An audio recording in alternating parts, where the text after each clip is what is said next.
In this video, we're going to investigate that the given function here, y as a function of x, simply because on the left-hand side we have only y, and on the right-hand side we have only numbers, constants, and the variable x. That means y is written as a function of x.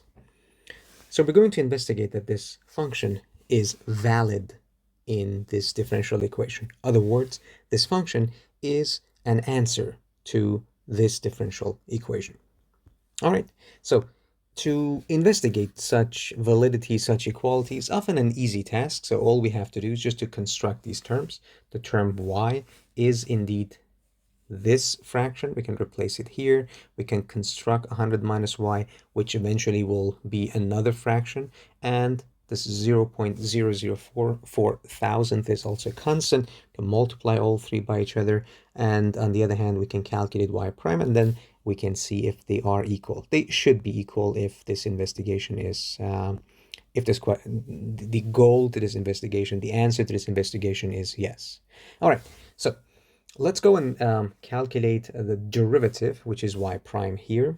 So remember, we have different ways to derive this function. One way to derive such a format is to remember that we can derive it from the rules that we have for fractions, known as quotient rule. So if we have a fraction in such a way that the function, that numerator and denominator are both functions of x, so it could be expressed in terms of x. If we have something like that, then derivative of that would be derivative of numerator times denominator minus numerator times derivative of denominator divided by denominator to the power of 2. Right? So u and v and their derivatives here are all functions of the variable, often referred to as x or t. And so here, however, we don't really need to use quotient rule. We can also remember the fact that, for example, just the same way that 1 over 7 is nothing but 7 to the power of minus 1, then 100 over some expression could be written as 100 multiplied by that expression to the power of minus 1, right? Therefore, I can just write y like this, 100 times 1 plus c e to the power of 0, negative 0.4x to the power of minus 1. So to derive that, it's now easy. Remember that derivative of a function raised to the power of m or n. So if I have not x, but a function of x raised to the power of m, and I'm going to take the derivative of that expression, that will be simply equal to the expression, the exponent m times derivative of the base or the inner function u prime times u to the power of m minus 1. This is the application of chain rule and such format for derivative combined together. Easier to use.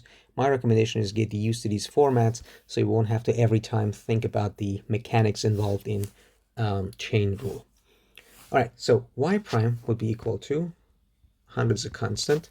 Then it's the exponent, our m here, basically. So minus 1 times derivative of this inner function would be c.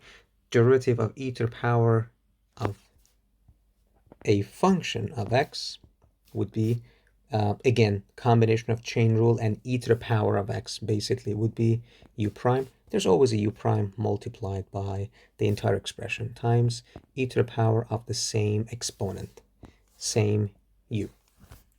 All right, so it would be derivative of e to the power of negative 0.4x would be times c times negative 0.4 times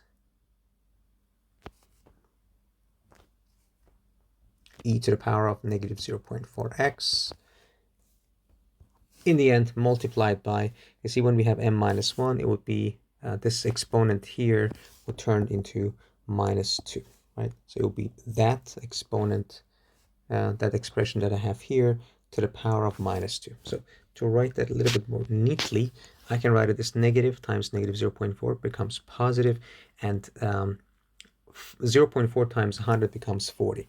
So it's plus 40 times c times e to the power of negative 0.4x in the end, and something to the power of negative 2. Remember, just the same way here, 1 over 7 to the power of 2 is 7 to the power of negative 2. So this expression to the power of negative 2, I can write it as 1 over that expression to the power of 2, which would be 1 plus c e to the power of negative 0.4x to the power of 2. This is the derivative. We're going to keep that because we're going to use it for part of our investigation. So y is already given, so this piece we already have. That piece we created. All I have to create is this term, which is 100 minus y. Okay, so since y is 100 over 1 plus c e to the power of negative 0.4x, I can notice that 100 minus y would be 100 minus this fraction.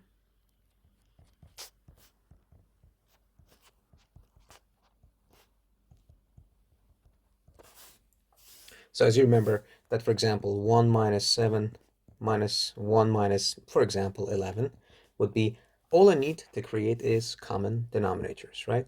And that is exactly why we multiply, let's say, these two by 11 and numerator and denominator here, those two by 7. So the common denominator would be the product. Doesn't always have to be product, but in this case it is. So it would be 1 plus c e to the negative 0.4x, and it would be 100 times that value. So 100 times this expression plus 100 c e to the power of negative 0.4x minus 100. So these two hundreds will simplify. Therefore, the expression 100 minus y will end up being 100 times c times e to the negative 0.4x over 1 plus c e to the negative 0.4x. All right, so that is the expression that represents 100 minus y. So remember that we need to create that piece. So let's have it here.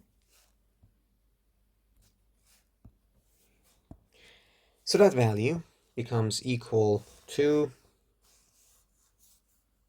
so let's create the right-hand side. So the right-hand side is 0.004, y is 100, 1 plus c e to the negative 0.4x, that's y. 100 minus y is 100 times c times e to the negative 0.4x over 1 plus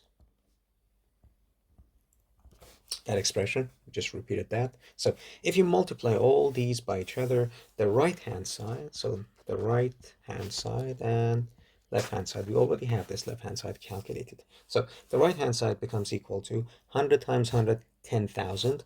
10,000 is 1 with 4 zeros. 3 of them will work out with this. So we'll just go away. Therefore, I'm left with 40 times c times e to the power of negative 0.4x over, so in denominator I have two equal terms. When I multiply this piece by that piece would be that expression to the power of 2. So that is the right-hand side. And the left-hand side is simply the derivative. And the derivative, we have already calculated that part. The derivative is nothing but that.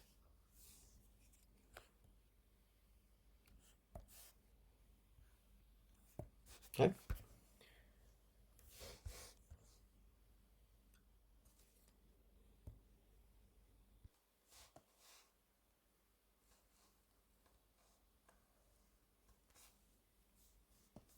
So that is the derivative. Okay, no, doesn't work like that. So this is the derivative that we have here. So that's the derivative. And as you can see, the left-hand side, which is the derivative, is 40c. Here, the e term and denominators are the same. So the left-hand side and the right-hand side are exactly equal. So that finalizes the investigation of this question. One last note. Take a look at this differential equation that we have here. I just need to mention that it is also possible to solve this differential equation. That's not the topic for this video, but just so you know, this differential equation is not difficult to solve. And I can only map the question for you so you can think about that problem later. This differential equation is again one of those separable differential equations. Y prime could be written as dy over dx, and the right-hand side is only a function of y. Okay, so if we cross multiply, then we'll reach something like this. 1 over y, 100 minus y, dy would be equal to, the other side is 0.004 times dx. When you look at the left-hand side, the left-hand side is basically, here is only a function of y, and dy here is basically a number, which is a function of any variable, just a constant, times dx. So both sides are easy to integrate, so you can calculate the integral for both sides easily. And just remember that the left-hand side here, this turns into two ln functions, two natural logarithm functions. And once you solve that, then you'll see that the y function that was given here as the part of the question to investigate, the general answer will look like something very similar to this one. So this is a special case of the general answer. All right then. So that's all for this video.